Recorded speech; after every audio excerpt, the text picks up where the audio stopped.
Much for taking the time out of your busy schedule to join us for this year's presentation regarding the Hamilton Police Service Board budget. And this is a continuation of the public process of our budget. And a number of years ago, we commenced more information going to the public, posting our budget online, making the presentations available through live streaming that is now posted on our website and getting out into the community. We have done this before, and this is a continuation of that process.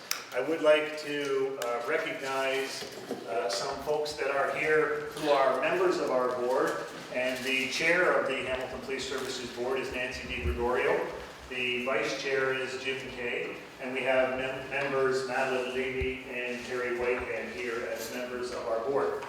And seated here at the front to help us through this evening with our questions and answers component, Deputy Chief Ken Leendert, Deputy Chief Eric Gert, and Acting Superintendent Ken Weatherall. Ken Weatherall being the Divisional Commander for Division 3 here on the mountain, and any issues or concerns that take place in this area, this is our resource to go to for this evening. Before we begin, you will have seen in today's media an internal investigation reported that took place within the Hamilton Police Service. Section 95 of the Police Services Act, this being an ongoing active investigation, we are prohibited in law from discussing any component of that investigation that is taking place. But what I can tell you is this: the Hamilton Police Service is absolutely committed to ensuring that we follow our policies, our procedures, our orders, the rule of law, and holding our people accountable through the professional code of conduct, and that process will run its course. So we are not in a position this evening to be able to discuss any of those matters.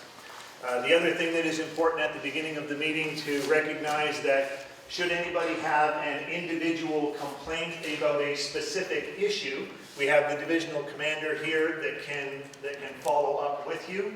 But there is a process for any personnel complaints that can come forward in these public meetings, and we will refer those to the acting superintendent to follow up. Thank you very much for being here this evening. I'm going to first of all go rather quickly through some detailed information for you. This information has been presented to the Police Services Board and has been made public in two meetings that have taken place on November the 27th and December the 17th. The information has been available online, but I will go through it for the purpose of getting the parameters of the discussion down, and then what our intent is to open the floor and listen, because this is the opportunity for community input to give the board members the opportunity to listen about your concerns, whatever they be, and then take those into consideration during deliberations and finalization of the budget. So the Hamilton Police Service presented the operational budget to the Police Services Board on November the 27th, requesting an increase of 5.25% or $7 million over the 2012 operating budget. Later, that was refined to 4.75 after the first meeting, and on December the 17th, the budget of $6.4 million increase was advanced to the Police Services Board, and we have been asked to go back and work on that budget and see what can be done in terms of savings for the taxpayers in Hamilton.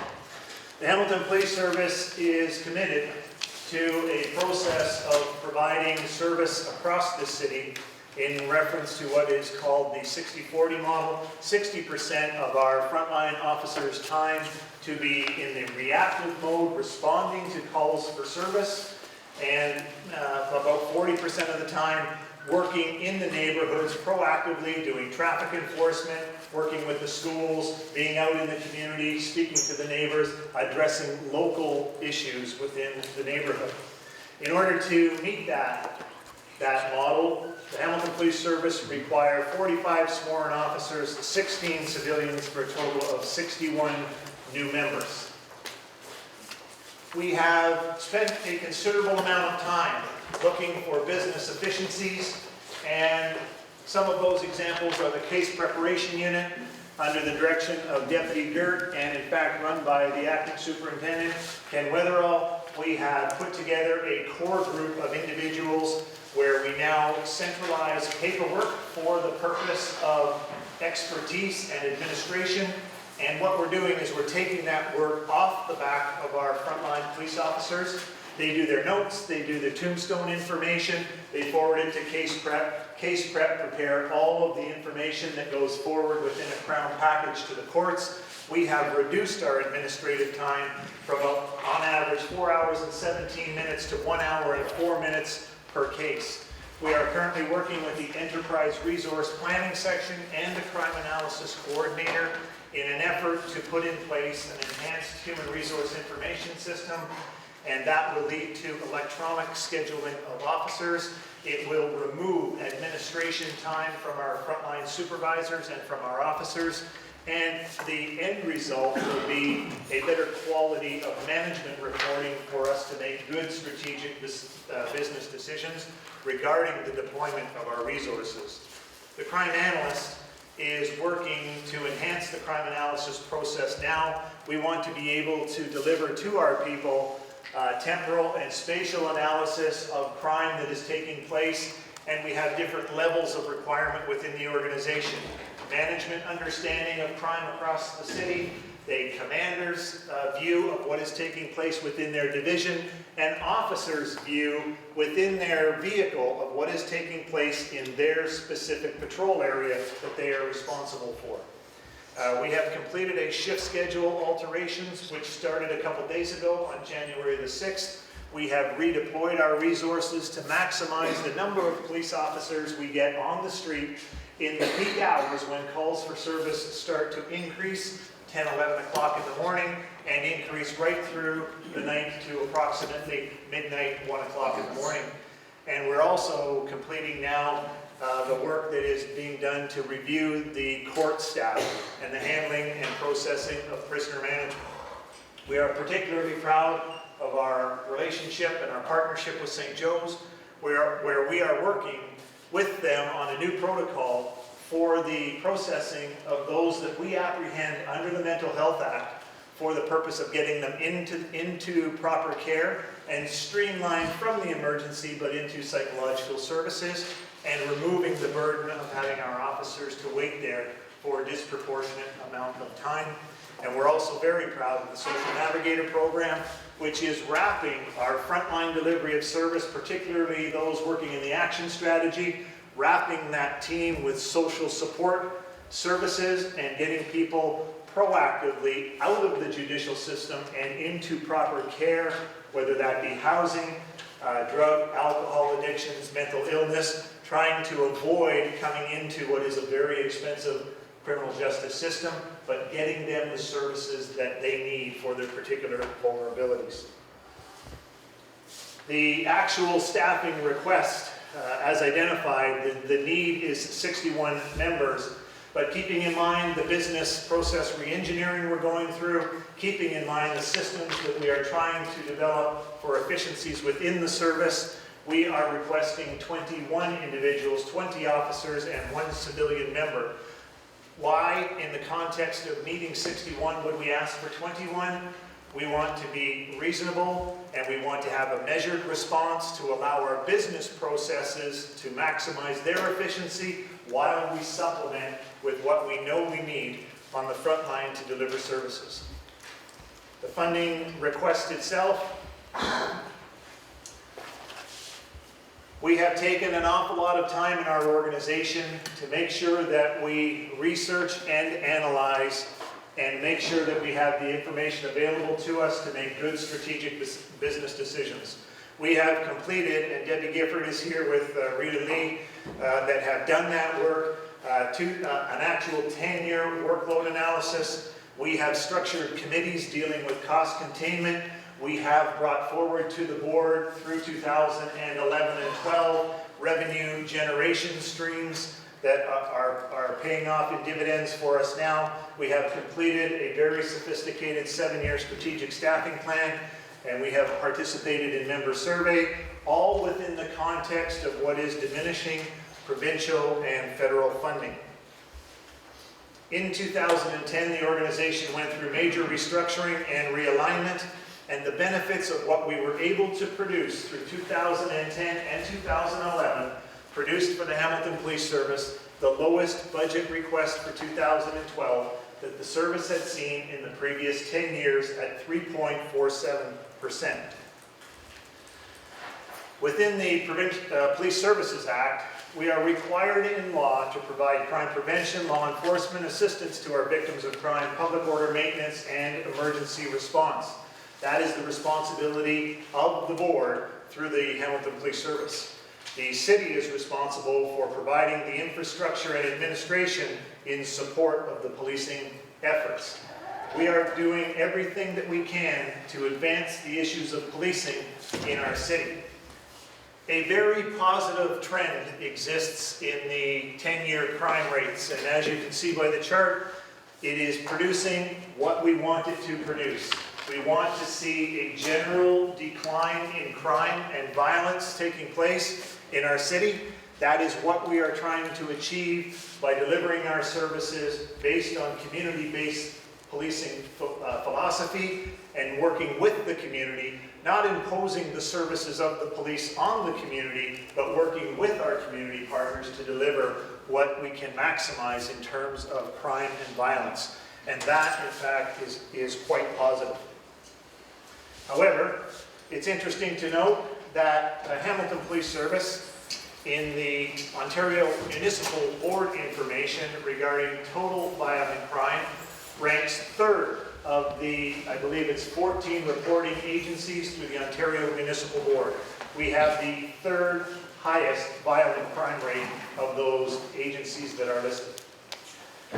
What is particularly interesting and the service must pay close attention to is where violence occurs in our city, what type of violence, and what is the impact on our community. This chart very clearly shows that although the general downward trends are positive and we're going in the right direction with reductions in crime, we have and we do continue to see periodic times where there is violent crime that spikes. The Crime Severity Index rates violence of crime versus the court sentences and gives a weighted average to what is taking place on the streets that is then transferred into the courts. In 2004, 5, 6, and 7, you can see that violence on our streets was increasing, and in fact, the response to that at that time, the Hamilton Police Service put together a guns and weapons unit, enhanced the neighborhood safety project, took a homicide team and converted it to a shooting investigations team, and put all of that in place in 2007 with almost immediate results starting in 2008 and continuing to this day. Our calls for service generally over the last 5 years have remained relatively stable, running anywhere between 75 and about 80,000 calls for service. Those calls for service are, by our priority response system, broken into classifications, higher priority calls. The top priority call being a priority 0, would be a call that is focused on imminent bodily harm or death that is taking place. Those numbers are relatively low, but as you can see, the priority 1, 2, and 3, where we spend most of our patrol time, are relatively stable across a number of years. What is significantly different in those calls for service that are remaining by number relatively stable and by priority relatively stable is the amount of time that is required in order to complete those calls. And that has escalated over the previous years from 2006 by 35,000 hours. 35,000 hours is the equivalent of having in excess of 22, 24 police officers to do that work. And the Hamilton Police Service did not hire those additional officers to absorb the increased hours. Some of the things that contribute to the increase in hours that are required for a call are things that are completely out of the control of the Hamilton Police Service. I'll give you an example. The Supreme Court of Canada makes a decision. It's referred to as the Feeney decision. The Feeney decision says that when we have authority to arrest an individual and they are in their house, although they are in fact arrestable, there is an expectation of privacy within one's home. Therefore, the police are required, in order to make that arrest, unless the person consents and leaves their home, the police are required to secure the home, leave our officers there, send other officers back to the station, sit down at our computers, type up an arrest warrant, send the warrant through the process of faxing it to the on-duty Justice of the Peace. The Justice of the Peace will review the case, approve the warrant, send it back, we'll bring it back to the scene, knock on the door, and now with a warrant, we can make that arrest. The same arrest that we have the authority to make, but we require permission of the court to enter in order to make that arrest. That all takes hours upon hours to actually get that process done.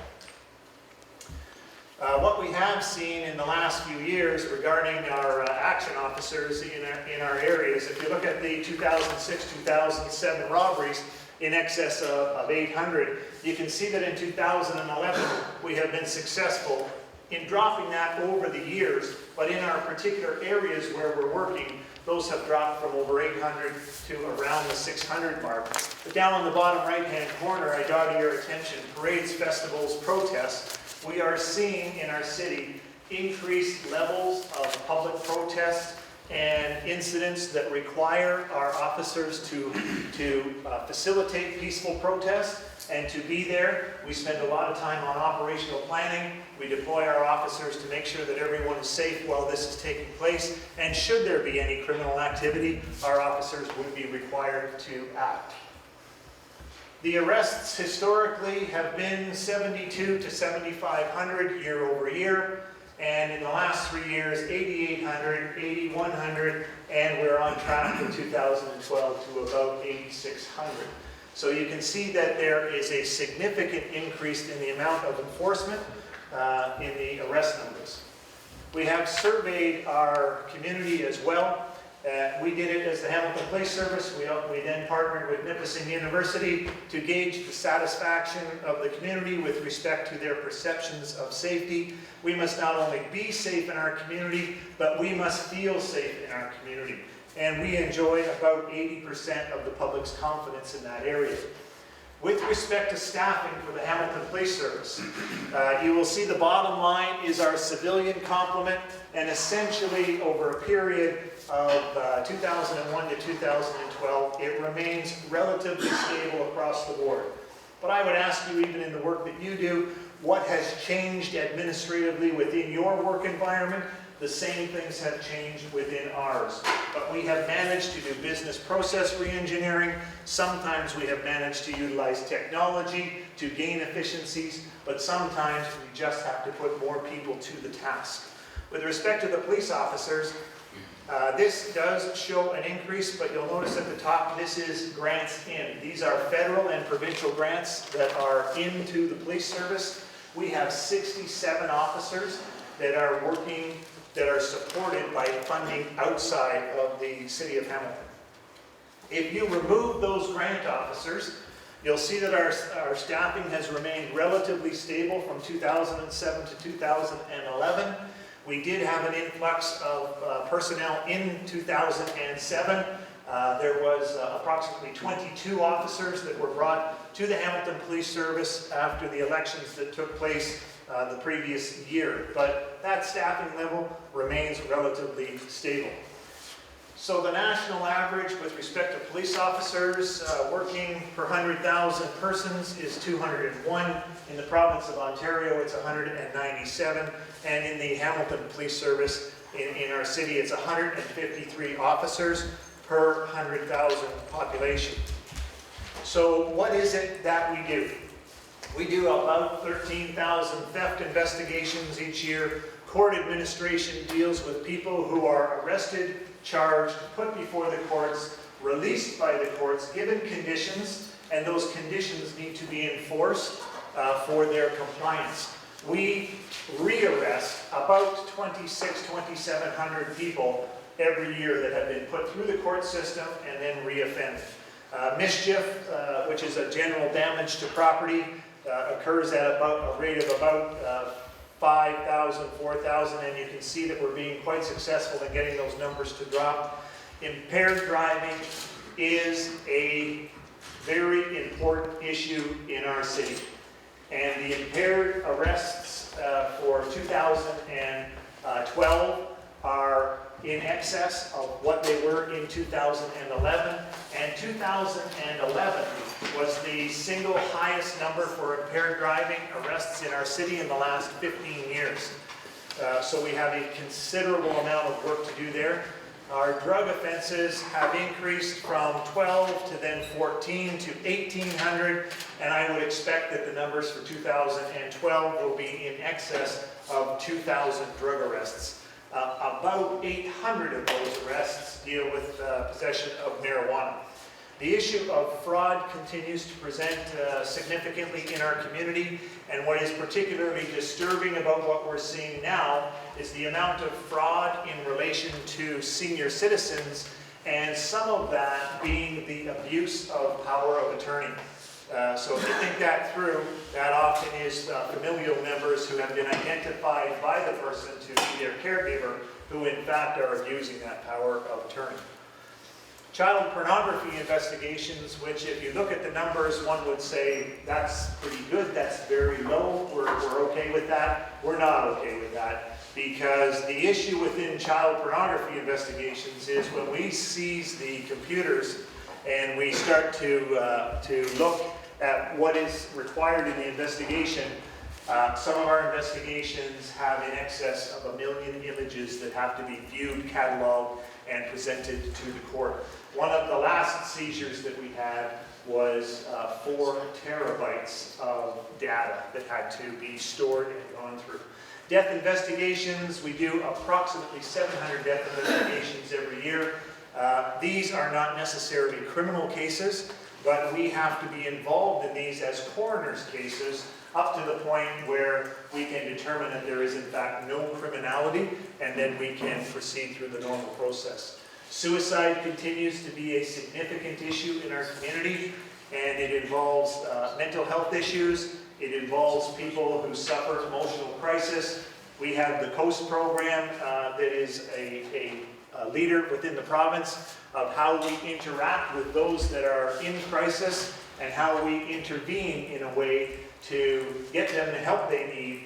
But we have provided with COAST, we have provided our officers to work with them. We have provided them with extra training through communications, our communications center, our dispatchers. We have provided safe talk training for them. Anyone that calls our communications operators, they have an opportunity to speak to somebody who is trained in crisis intervention and has an opportunity to hopefully get them the help that they are required.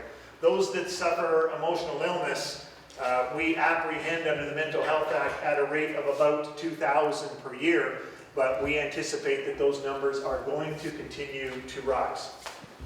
Missing persons, a particular challenge for us. Sometimes it involves habitual people that continue to leave. Sometimes it does include the elderly who suffer illness like Alzheimer's. The issue with missing persons is every single case requires the same response. We have to attend, we have to conduct an immediate search of the initial area, take the report, speak to witnesses, take statements, appoint a search manager, assess a search urgency chart, do a risk evaluation for the person.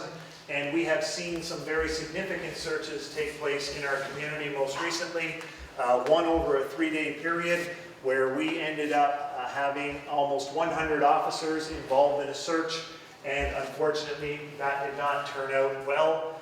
The person was located but was deceased. That very night, another individual went missing.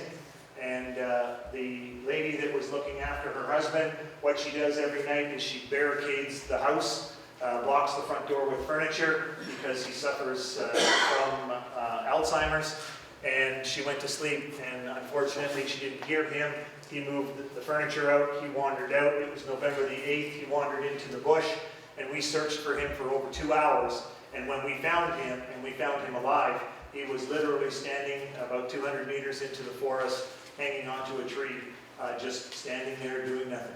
So our officers were able to find him. And if that is your loved one, you would expect the same response from the Hamilton Police Service. Disputes and disturbances at a ratio of about 10,000.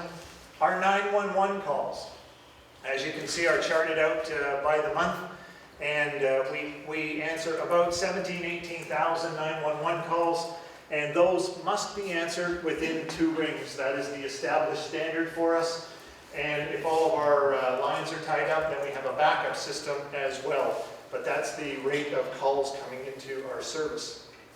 Over a 12-month period, the total number of incidents that we attend to, either calls for service or incidents that are generated by our officers for occurrences that they have to follow up, things that they have to investigate. We do about 300,000 events per year. And we always track what our unit availability is, and where we have no units available to respond to a call, those are tracked and run between 20 and 60 per division per month. The important issue for you to know is priority 0 calls, which are the high priority imminent life or death situations. There was only 1 call last year that had the call came in, we had no units available, but this is the type of call that our police officers all know. When this comes in, stop what you're doing and go. And we often put calls back into pending, go to the priority 0 call, and when we finish that and establish the community safety and security, then we return to what it is that we were doing. So where the city is going with respect to economic development and what is the role of the Hamilton Police Service, you are seeing a tremendous investment in our community with respect to building and building permits in both the residential and commercial areas. Downtown, we have the McMaster Center, we have the Staybridge Suites that has just been built, we have a number of major building projects that are going on. If you think about James Street, we're also going through revitalization on James Street. A number of stores are opening, a number of restaurants are opening, the art crawl is taking place, super crawl takes place at the end of the summer period. This is all very positive information, but none of that will take place when people do not feel safe, and when they are not safe, they will not feel a desire to go downtown, to go to the restaurant, to go to the theater, and to be in those areas unless we can do our part as the Hamilton Police Service and work towards enhancing the public's safety. So that is our contribution to how the city is working through economic development. And traffic remains a very significant issue in our city.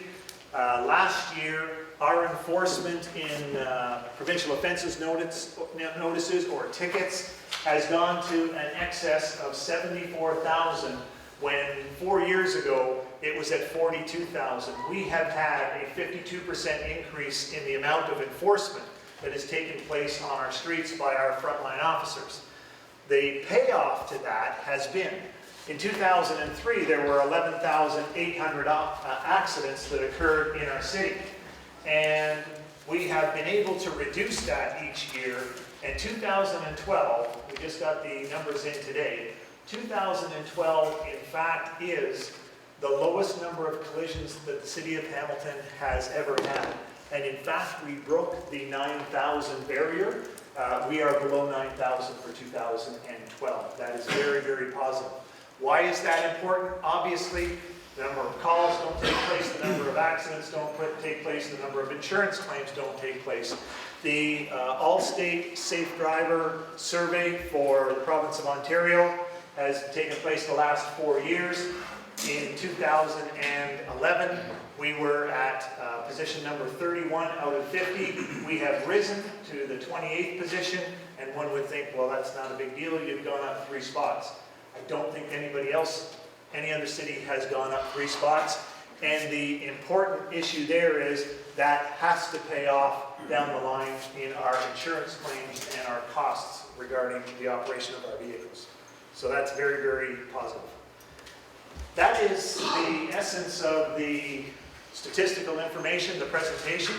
It is most important for us as board members, as members of the Hamilton Police Service, to hear from you regarding your expectations, your input, your concerns. And we are going to open the floor now and take questions or listen. It's not only questions, but some people just would like to provide commentary. So we'll open the floor now, and you can have that opportunity.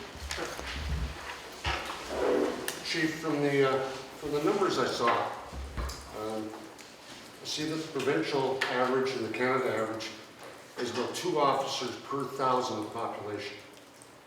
You're running 1.53, I think it is. So if you take that number, Hamilton's 502,000, I think. Those are the signs that are up there now, but I'm sure that they're old as far as population. So based on 2 per 1,000, you should have about 1,000 sworn officers. You've got 793, I think it is. We've had tremendous population growth in Pembroke and Waterdown. I think it's the total between the two in the past couple of years is about 8,000 homes. Let's say there's 3 people per home. It's 24,000 people times, let's use your number of 1.5 officers per 1,000. You've got about 30 or so new officers you need, minimum, to cover that population. If I were in your shoes, I wouldn't want to be the guy making the call out to Pembroke and say, sorry, I haven't got enough officers to cover you, or Waterdown. Say, I don't have the people. And Toronto, it's been bragged in the paper that Toronto's coming in with a 2% budget increase. Good for them, because they've got too many officers, or far more than the provincial average, and a heck of a lot more than your average. I think they're 2.12 times their population. If you use that number here, you'd probably be looking at 1,100 officers. So I think you're underfunded. I think this police service has been working very lean and mean for a number of years, and you're paying the price now. So there's been good management, there's even been more good management with all these new programs that you're putting in. But you're being held by the throat by the numbers that you've got, 1.53. It's got to go up. Thank you very much.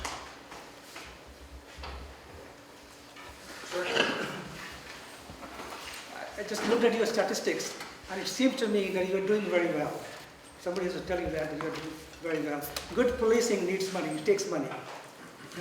And we have to see that money spent on good policing shows up in profit in other areas, like healthcare, like social care, and all those things. So by spending a little more money in policing, you are saving a lot in other areas. And when we are not giving you enough money, we should think about that. So I'm just making a comment. I'm saying you're doing a good job here. Policing is good in Hamilton. We feel safe. Our community feels safe. I don't know about everybody, but at least we find that. And you're accessible. Anytime we need you, you are there. So it takes money to do all that. And I don't know why there has been so much tussle about getting more funding. Because you will be saving in other areas. Just comment. Thank you. Sir? Yes, I disagree in some sense what you propose. Sure, it looks good on paper and everything else. But I have a beef. Because the police are not doing their job. And my case is a big case. 22 years, the police officer will have the wife involved on condominium project. They want to grab this, they want to grab that. They are police to stop me for 10 years. I'm not even able to go to the grocery store. The police attack me constantly. We had a meeting on February 4, 1991.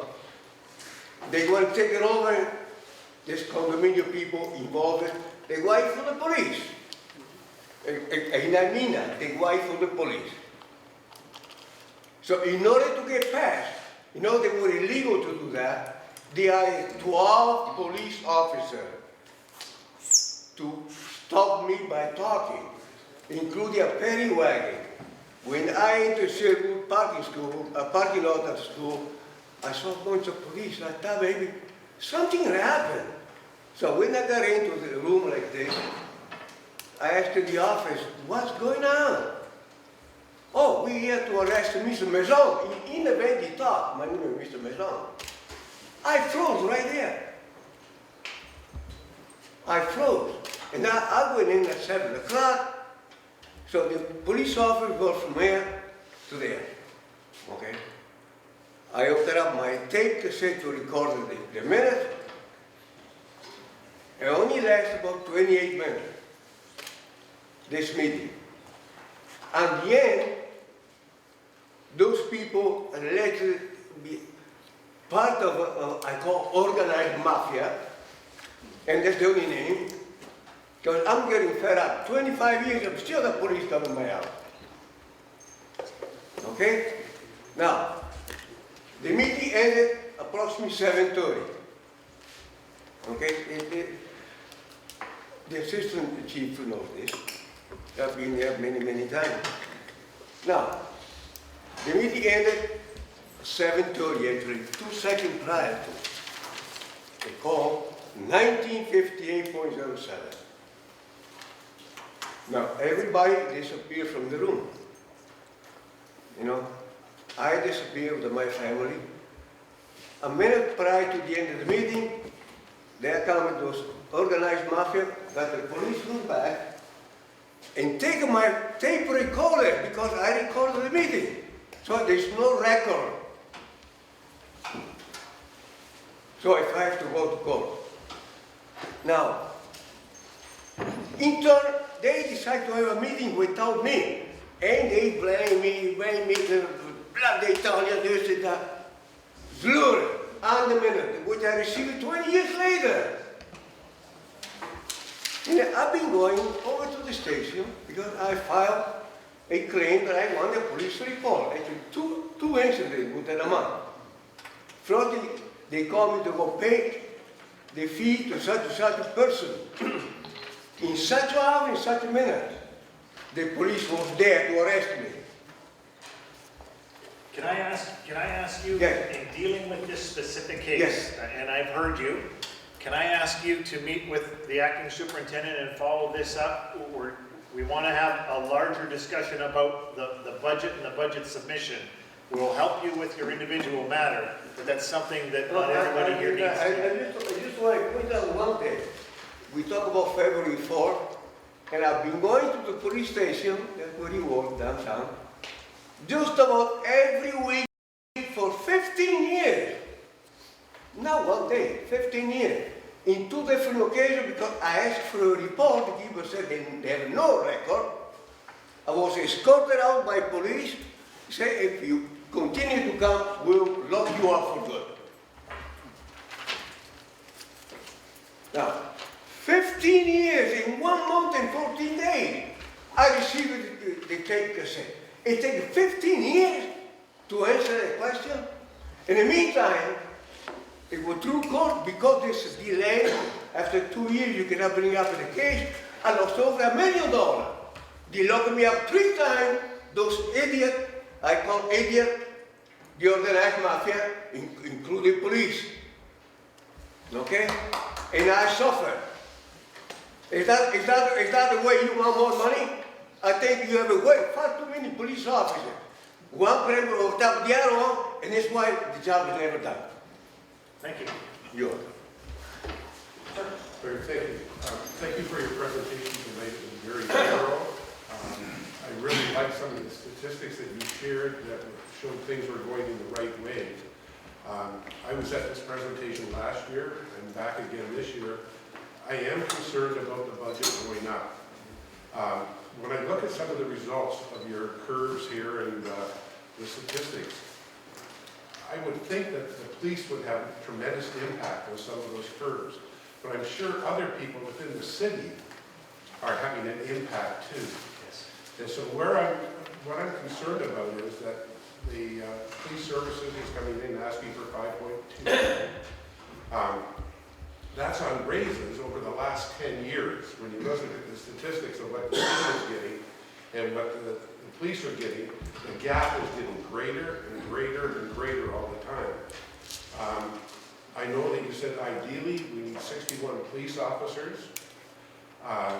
21 now you're asking for at this point, but when is enough police officers enough?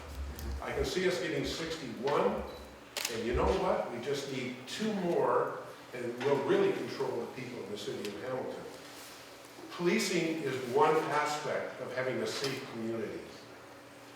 I worry when we come back each year and the police budget keeps getting bigger and bigger and more police officers, that we look at the only way to keep the city safe is to have police officers. And when I look at your percentage that I thought was positive tonight, where you said 60% of the time you're firefighting, 40% of the time you're fire prevention. So I'm just wondering if some of the fire prevention could not be shared with other people, as opposed to having a police budget of having 40% of it going to fire prevention. So, and I heard the gentleman up here saying we need more police officers, we need more police officers. But I do get frightened when we look at statistics of 1.53 per 100,000 and compare it to Alberta, compare it to Toronto. Hamilton's different than any other city. And you have proven through your leadership team that you're doing a great job. I just hope that you're looking at all other aspects to say, what else can we do to broaden our impact, but maybe not just through police services, but through other areas within the city. Yeah, excellent point, and I certainly didn't want to leave anybody with the impression that the reason that the crimes are falling, it is all on the back of the shoulders of the police officers because we're doing this. Let me give you an example. I cited the traffic collision information. We need to remember that we work with the city roads and traffic department, and we do studies on traffic flow. We have an officer that works with the committee that makes recommendation on traffic flow issues, timing of red lights, those types of things. The city also has the program for the red light infraction done electronically through so it's a mechanism of enforcement that is not police officer based. So those cameras themselves that are at locations throughout the city, but also get moved in different locations depending on the accident and collision analysis. We are utilizing other forms of technology to help us in those ways as well. So there are many issues that contribute to the overall public safety, and we're working with economic development, we're working with our city partners in roads and traffic, and we're working with as many of our communities partners as we can. The impact that we're making on inroads we're making on mental health, again, police officers are a part of that, but that's our partners in Coast, that's our partners at St. Joe's. There's a lot of reasons for that as well. And even our courts, because sometimes people that do suffer mental illness, we do apprehend, we do charge, they do properly belong before the judicial system, but then they get diverted into the healthcare as well. So there are many things that go on, and everybody has a responsibility. So thank you for that. That's another reason that we're doing the business process reengineering and looking for business systems that can help us as well. Right at the back. First, I also appreciate the presentation and the fact that it was available on the website, so that's very helpful. Thank you. I'd like to give it, I think there's a bit of a context here that just preface my question to you is I think our city has a significant affordability issue, and others have talked about this. We have a $2 billion infrastructure deficit. Our shortfall is like $200 million a year spending for that. Our public sector compensation costs have been running 2 to 3 times the rate of inflation, which is about 2%. It's been running that way since 2002. So we've reached a point in the city, I feel, where we just can't afford to continue to grow a lot of this stuff. To bring it into the police budget, I would question whether we can afford your 60-40 model, and I also question these comparisons that we just say, well, we're 1.53, we must be less. We are less than others, therefore, that's our justification to increase it. The quality of the work you guys are doing, by the statistics of it, is great. I don't think anyone has, I'm unaware of any issues where there's great quality issues. I just don't think we can afford the quantity you're bringing forth. And I guess my question would be, or another suggestion then to sort of bracket this, show me what 0% looks like. I mean, how bad would it be? Would our crime rates double? Would response times triple? It's all I can see right now is going up, but I can't afford it. And I look at our tax increases that aren't going away, and there's just an issue in our city where we cannot continue to afford this in every department. Fair comment. So in dealing with the police officers that we currently have, we look on a monthly basis at our response times across the city, our response times by the priority calls, our response times by the particular beats that are that are right throughout the city, and there are 61 patrol beats that we are responsible for. The question really is, your answer to zero. Zero is, in our world today, a reduction of 86 police officers from our current complement. That is what zero is. 88% of the police services budget is in salaries and benefits. So the reductions really have to come in those areas, because all the rest of it is it's equipment, it's keeping the lights on, it's the infrastructure, it's the IT, it's all the things that are required to provide the service. But 88% is provided by the service through our human resources. So the question really is for the community to be determined is, what is the acceptable rate of response for those priority calls? And let me give you an example. The fire service respond pretty much equitably with our paramedic friends at about 6 minutes, 90% of the time. The reason for that is in medical situations, distress situations, oxygen to the brain, 6 minutes, permanent damage. That's the target, and the goal is 90% of the time. If you apply the 90% to the priority calls that we have, we are even going to need more officers to get to the 90% of response, call in, prioritized, dispatch, and on scene within that period of time.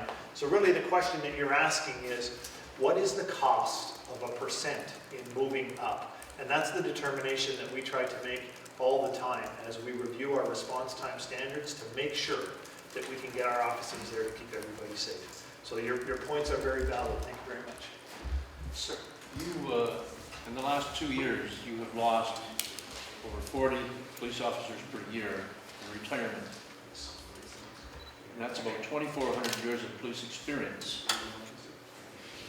So you're going to need at least 20 a year for the next couple of years to make up for that. And then it's going to be a learning experience for these people coming into the department. So that's going to cost money to train these people, sending them to Aylmer, taking different courses. And I know they pay their own way now when they go to Aylmer.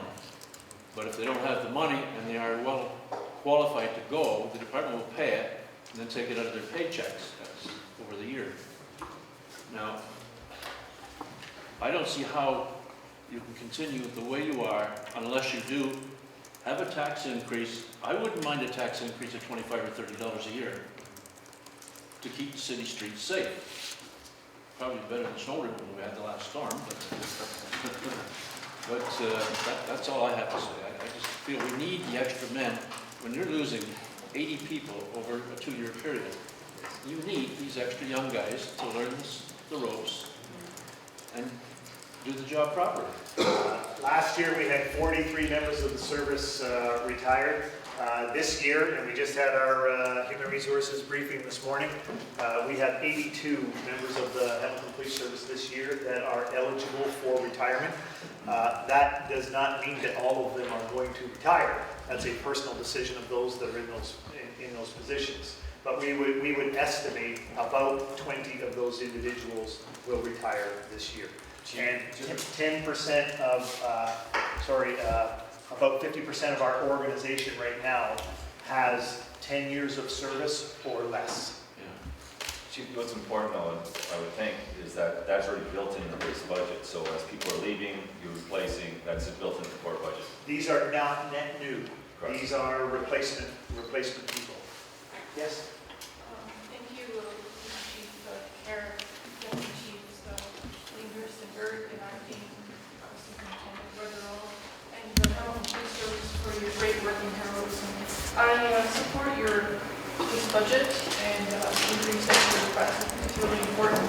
And as I'm speaking on behalf of violence against families, and what I'd like to say is that there's so much going on in the city that a lot of people are not aware of, and it's unfortunate that many people complain, as well as the government complain, that you want a budget increase, and many people complain until something happens to them. It can be any kind of crime, and once there is a crime committed against somebody, then they say, where are the police and we need your help? So I think that everything that you're doing and continue to do is really important. So that's my point. Thank you. That raises an important issue for us. The issue of protection of women and protection of children from violence, from sexual assault and domestic situations is a paramount priority for the service. Sexual assault in our city has risen over the last 3 years from 412 to last year's 462 cases. Child abuse last year rose in our city in reported incidents to over 700, which in 2012 represents a 151% increase in child abuse cases.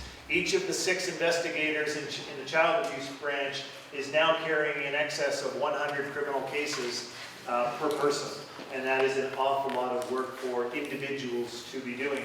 The provincial average reported by the Ontario Municipal Board with cases per officer in the province of Ontario is 30, and those officers are carrying in excess of 100. Thank you. Yes? Yes, my name is Hans Peter Burgers, and I live on Beach Boulevard. I have 5 properties in the city and pay over $24,000 a year in property taxes, and do not relish the idea of paying an additional $240. That having been said, the prospect of hitting a busy signal when I dial 911 is even less appealing than paying that extra tax money. So to continue to be able to call 911 when I get into trouble, or one of the regular numbers in non-emergency cases, I am willing to pay for good police and other emergency services. And if I don't need it, I am not selfish enough to deny the same service to other members of the community. And I definitely do not want to have a police officer left in the field without backup. The Hamilton Spectator has been reporting the building of thousands of new properties in the city over the past year and several years prior to that. The city council members of the police service board need to explain what happened to the tax money from all these new buildings that should be allocated for the emergency services, police, fire, and ambulance, that now is not available. Who are they planning on denying service? The new service, or me, or a police officer in the field? Working people fortunate to have gotten a raise know that if they get a $20 a week raise, that they can't plan on spending that amount. There are automatic deductions for taxes and other benefits. This concept seems to be too complex for some of the elected officials. Whatever percent of taxes from existing properties are designated for emergency services, the same rate should come from the taxes on the new buildings. We know that the police service is operating at only 75% of the manpower of other comparable cities. City Council needs to explain where our tax dollars are going rather than necessary services. Thank you. Hi, I'm the manager of the coach program, the Crisis Outreach Support Team, and I'm also supporting the police in their increase in their budget. And I just want you to know that we have officers that are actually going out with nurses and social workers, mental health workers. And the reason we exist is as a result of a couple of tragedies that happened in our community. you know about the Andy Dormy situation that happened about 15 or 16 years ago, where a little boy was stabbed to death. And we also remember that there was a lady on the street who froze to death in the city. And the community came together actually to develop the coach program to prevent those kinds of things from happening. I can tell you that over the 15 years since I developed that program, there's been an increase in the amount of calls that we have to attend to. We have 4,700 requests for service this year, and that means that our police officer and mental health worker are actually going to respond to over 2,000 calls. One of the things that you should know is that if we are being threatened here by actually having 2 officers being taken away from the coach program. If that happens, then we have to direct many more of those calls actually to the police service. So I cannot see the cost benefit for that situation. So I'm here to advocate for you in the community because everyone in this room knows someone who has a mental health issue, an addiction issue. And we're the ones that are responding to those people in the community. And so I'm here to advocate for the community. I'm also here to advocate for police and the coach program. Sir? Basically, I have 2 questions to you. You mentioned something about traffic tickets over the year, how much it has increased last year. Does it have any impact on your budget? Very small, but does it have any impact on your budget? Second thing is, I know you spend a lot of time dealing with the mental issues, patients with mental cases and addiction and all that, which primarily should be the jurisdiction of health services. But you handle that. Do you expect in the near future a drop in that time so that you'll be a little more comfortable with your budget? Okay, the first issue around the issuance of traffic tickets and does that have an impact on our budget? Where it has an impact on our budget is that the officers that issue the tickets are then required to go to court should anybody contest a ticket. So we do have to pay the officers to go to court if it's not on duty. Sometimes the court is at time off and they have to be paid to go to court. So our salaries are provided for that enforcement.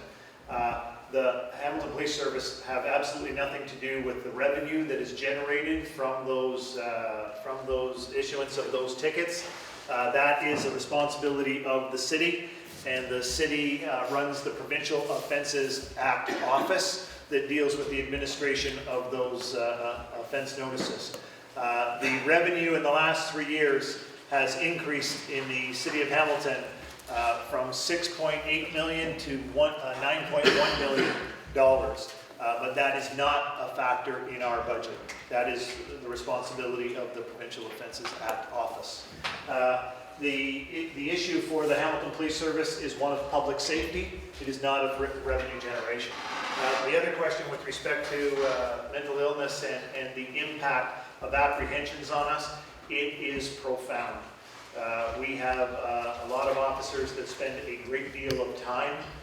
We have to attend, investigate, apprehend, transport, go through the medical system, which we're trying to work on a new protocol with St. Joe's to streamline that process. We have a new risk assessment form that the police and St. Joe's have entered into to see when we can relieve our police officers out of there. Then we have our reports and notes to do, and sometimes our officers are actually out in front of the hospital writing their books up when people that we have apprehended are released from the hospital. So I do expect that it is going to increase the amount of deinstitutionalization that has taken place. We are seeing a new facility being built up here. I'm not certain at this point what the total impact of that would be, but it would be if Terry and our experience continues down that path, we would see an increase of those suffering mental illness in our community requiring intervention. Sir? Just a follow-up. It might be a little bit different tack from some others here, but you mentioned that if we were to hold the budget, it would be a reduction of 86 officers. I understand that, but I maybe propose, what if the cost per officer was reduced or held zero, I'm not advocating that we reduce the number of police officers. We're not saying we're overstaffed or whatever. You've described stuff to us, but sorry, I'm on my hobby horse of this affordability. I can't continue to pay 4 to 6% salary increases indefinitely into the future. I mean, the police service budget will double in 10 years at that rate. I mean, we simply can't afford it. So I'm just asking, as you look at this, how can we get from where we are to a position of affordability? Because if the money comes here, and I don't want to take guys off the street because you've got a great story going, but if it can't come here, it's going to come somewhere else because this city's got itself in a mess. So I used to do that whenever there's chalk around, I have to use it. I thought you were going to throw it at me. So, in our structure, there is the Police Services Board. The board is responsible for determining approving the budget. In law, the service must come forward with preparing the estimates required for public safety and present them to the board. That's what process we're involved in now. There is the Hamilton Police Association. There is the Senior Officers Association. They are the bargaining units for the members of our service that provide the services, sworn and civilian. This process of bargaining is between those two groups. The Hamilton Police Service proper, those of us that are responsible for delivering the service, the Hamilton Police Service does not participate in that bargaining. We are advisors to the board because of our expertise and years of experience in providing law enforcement.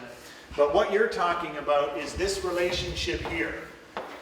The board determines the compensation level for the police officers, and if you're saying that needs to be held, then that is a collective bargaining issue that the service stays below the line. We don't get involved in that. The board gets involved in that. And what takes place at the negotiating table drives the budget. And right now, driving that budget is 3.62% in collective bargaining entitlements from the collective agreement that present themselves before the Hamilton Police Service even pick up a pen to provide any level of service. The introduction of the collective bargaining is 3.62%. So when we talk about zero and status quo in Hamilton Police math, 3.62 is 0%. Consistency of service delivered, exactly where it is.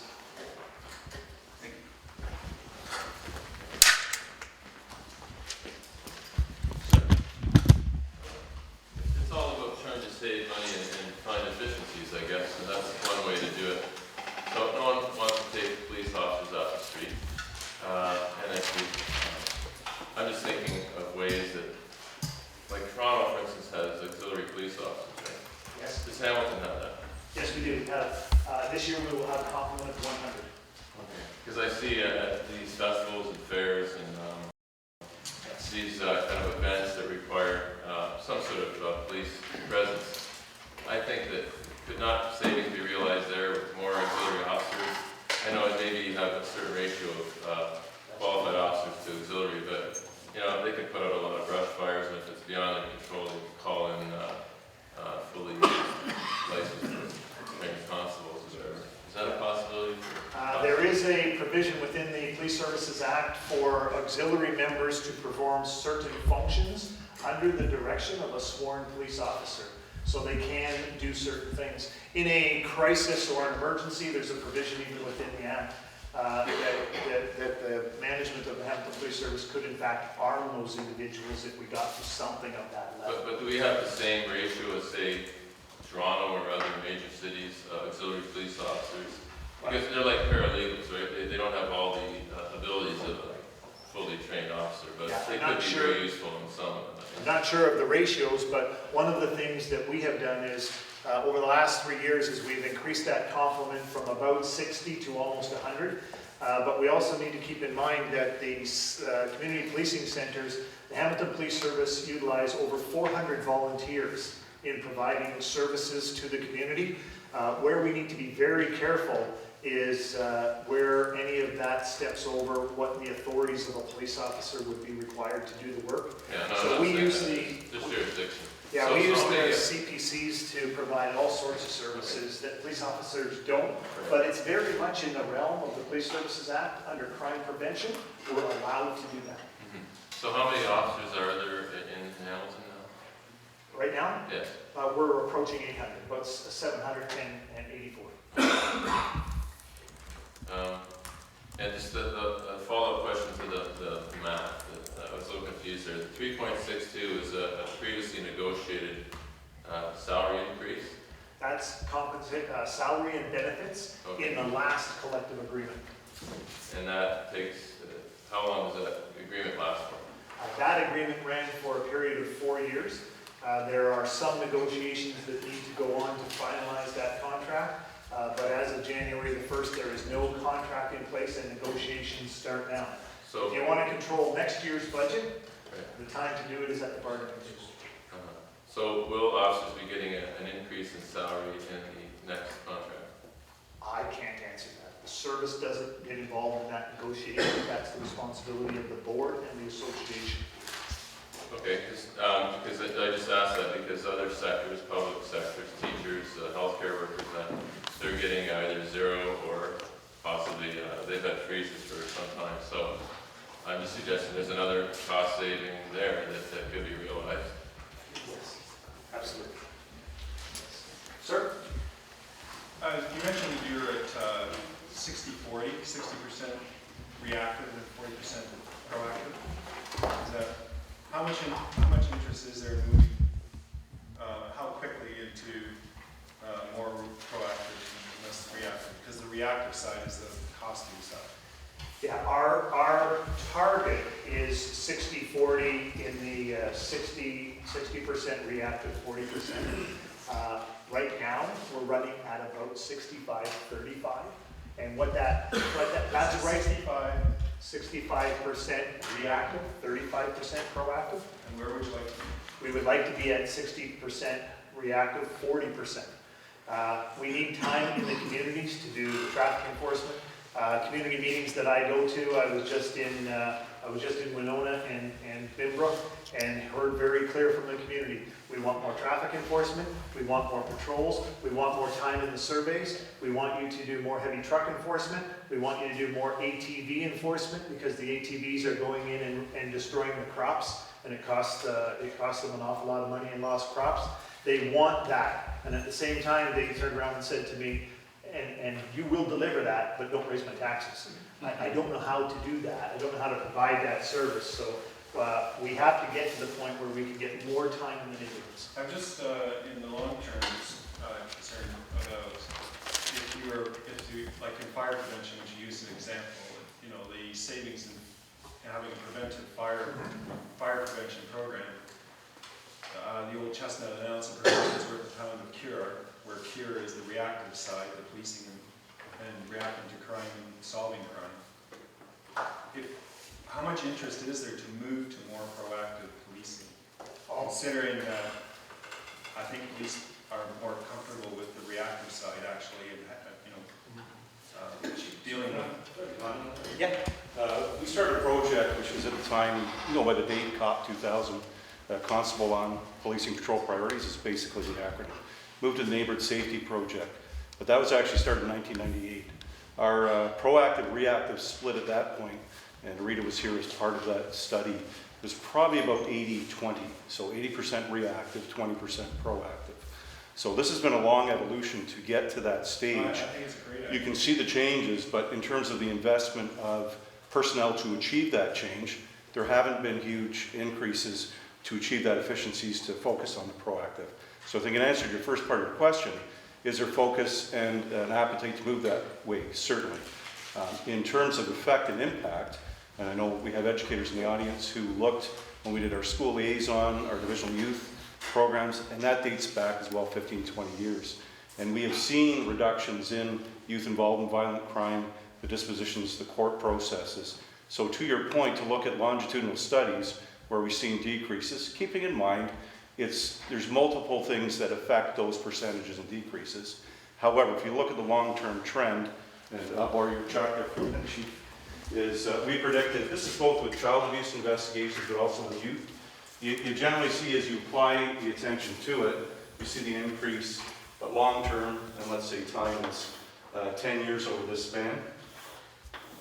The old XY coordinates here. So this is a 10-year span. This is what we've seen in child abuse investigations, keeping in mind the Chief's comments recently, but certainly with regard to youth crime. And many of those, in my opinion, efforts happen as a result of those proactive interventions. But it also ties in terms of resources. We haven't done it exclusively. We've looked at restorative justice. We've looked at external partners to deliver that service. We've looked at other ways and other avenues where the police are the contact and conduit, but it's funneled off to external agencies. Social navigators, the one you just heard about. So certainly the proactive piece and the preventative piece, we know the merits. Quite frankly, it's difficult to show what didn't happen quite often in those investments when you're looking at quantitative data. If we look at that 10-year span for that, and we have the youth report that you can access to look at that, we saw that trend in that particular area, but there's other areas as well. So certainly to answer the question, we support that. It's not just a singular police process, we try to work in partnership. But I guess my point is that more proactive, if we're looking at cost increases on the reactive side, like responding to crime, right? So if we want to keep budgets under control, we need to take a chance on the proactive side to realize savings in the budgets. So the action strategy that's in place, which is a team of officers combined with social navigator, the local LIN reports that 22 individuals are responsible for more than 2,200 visits to our local hospital. So we have to divert those people away. So when we looked at what we were doing on the streets, we were running into the same people every 2 days, every 3 days, every 4 days, consuming our time, paramedic time. So we have stopped that. We're doing our best to stop that process. And the people that present, they present with either housing, mental health, education, employment issues. We now work with our social agencies to get them into some type of system or care, because what the problem is, most of the time they just don't know where to navigate in that process. So we partnered with the City of Hamilton, who are funding the project. We partnered with Paramedic Services, and our actual social navigator is a paramedic who is also a master's prepared person and is a certified social worker. So we're trying to divert that. One of the other things that we're very proud of is 600 young people got arrested in our city 2012. 1,600 people, young people, were diverted away from the criminal justice system through restorative justice measures, working with John Howard Society, our youth diversion program, extrajudicial measures, where we're trying to get out of the very expensive policing component. And we are involved with gang exit strategy programs. I met today with David Lane from John Howard. We're going to try another program. Funding's tight everywhere, but we're going to keep trying because that's what we need. That's what we need to do. Chief, just so that we're clarified, it's like you use the analogy of a fire department. You have to put out the fires before you can do crime prevention. Reactive are mandated things that we have to go to. So it's not like we can do proactive and not reactive. We have that 60%. We've got to go. I was more thinking along the lines of the firemen going and visiting and checking smoking alarms and floors and the rest of this sort of stuff, and how many fires were never started. It's hard to tell from the fire department's point of view how much fire was prevented. Because like you said, it's hard to tell how it is. It's almost. And my issue is I think police are more comfortable with statistics on actual crimes because they know what to do. The fear of the unknown is how much money do you put into prevention because you never get the credit. It's that measurement matrix because, and I say this to our officers, I want them to be mobile and visible in the community. Don't be parked somewhere where we can't see you. Be out on the main streets, be in the surveys, be mobile. But I can't actually tell them how much crime they prevented by being mobile. When they drive past the bank and the person was standing there thinking of robbing the bank, I don't know that they did rob the bank. So there's no way of actually measuring that component. But we do know just by visibility. Look what's going on with our officers working in the downtown core and moving throughout the city of Oriole. Concession Street. In the action strategy, they wear bright yellow jackets. You can see them forever. And there's a certain crime deterrence just to that presence. That's why that strategy is on foot, it's on bikes, it's in the neighborhood, it's talking to people. They're not allowed to be in cars, and we will not put them in plain clothes. Because when you put them in plain clothes, you don't know that they're police officers out there. They're out there, but you don't know that. So we don't have that deterrence value. Sir? I've seen wear yellow jackets in my neighborhood in the past few months, and I've seen it in 25 years. And if that's gonna cost me an extra few bucks on my taxes a year, I'm in. I think most people would say the same. You know, the police presence has gotten better, and we want it. And if it costs a few bucks, like, if you're talking an extra 500 on my taxes or whatever, but the last number I heard bandied around in the paper was that the 5.25% increase is probably about 30 bucks to the average taxpayer. I wouldn't mind paying that to see those yellow jackets wandering around my neighborhood. Sir? Chief, it's my turn. I have, since you don't have priority, Chief, first I have a remark.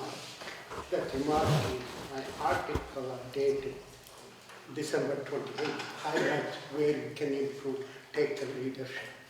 What I forgot there was, if there is an accident, I see fire trucks, EMS, 2 or 3 police cars go on. That you have to pick up. That's my remark. And the simple questions I have for Ken, when you set up budget, do you take HST into account? Do I take, pardon? HST?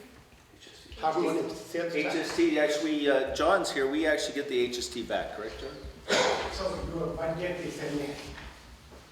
Do we actually take it back in the accounts? Can you answer that, John? In the revenue side, no. So it's not included No. in the budget? It's not big, so that means it's a net.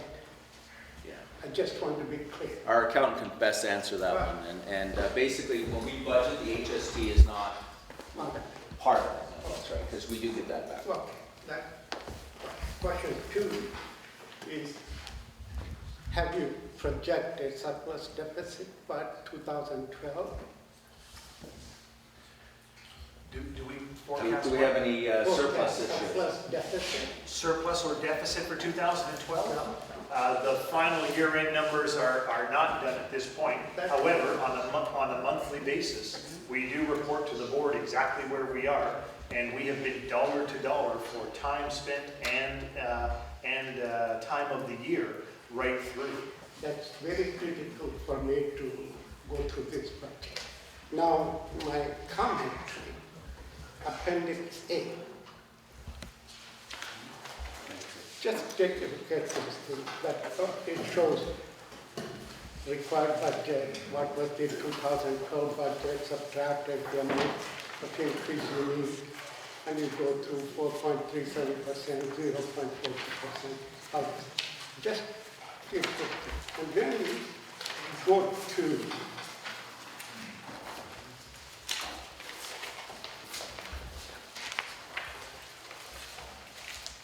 budget increases, equipment, supplies and services, item 40.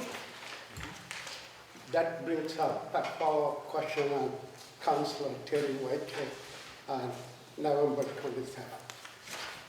Take a look at that, 1,374,500. And then you go to the detailed budget on page 50. Appendix C, you're talking? Page 50. Yeah, but Appendix C or D? Oh, it doesn't say, I don't know how I know it's page 50. It shows 1,551,000 for the 2012, 1,590,000 for the 2013. Now, my commentary is that if you take this item 40, your budget is set up based on the line budget. Therefore, the percentage shows 1.82.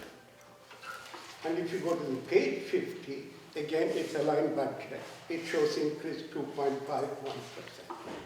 Now, why I brought this one up was Councillor Whitehead, when he asked a question, I don't think he was satisfied. Those two amounts are very critical for you because those are interest-bearing reserves. What they have done, we lost, all these years we have lost interest. I got it here when they prepared the reserve report. So, what they should have done, whatever you provide in the current budget, because these two are two different figures, it confuses the hell out of anybody. Should be the same number. That's one. And the appendix A, when I said that one, those increases you have calculated based on the total budget as opposed to the line budget. Because he calculated the percentage based on the total budget, these percentages show smaller. But if you had gone through the line budget, those percentages would be higher. I'm not quite sure how they're going to balance it. That's one. And here, what they should do, the moment board and city approves the budget, you've got sick leave, you've got vacation, you've got tax stabilization, all these reserves you have. I'm waiting for a call from the chief. Those should be transferred. You should transfer those provisions to the reserve. They earn higher rate of interest. You are not getting that rate at the moment because what they have done in 2012, they show when they prepared the reserve, they show as a provision 1,551,000 and also commitment or the expenditure of 1,551,000. That way you balanced out zero, no money to post. It's a complex, but I worked through with the chief one. Sure, we can do line by line and talk about that. But you're right, I believe, and John can tell us, that we do get interest on our reserve money, right? One second, I haven't finished. Now, these are interest-bearing reserves. You earn more interest. That's your reserves, not cities. Therefore, you have to constantly monitor these reserves. And then also, without your knowledge, if I look at the reserve, to operating fund, city transfer, taken some money out of the reserve and put it for what account, I don't know. All it says to operating fund. Having given those comments, now in publicly I say to the chief and to Ken, I want to meet with them. I reduce this budget to 2% without reducing the level of service. Make no mistake on it.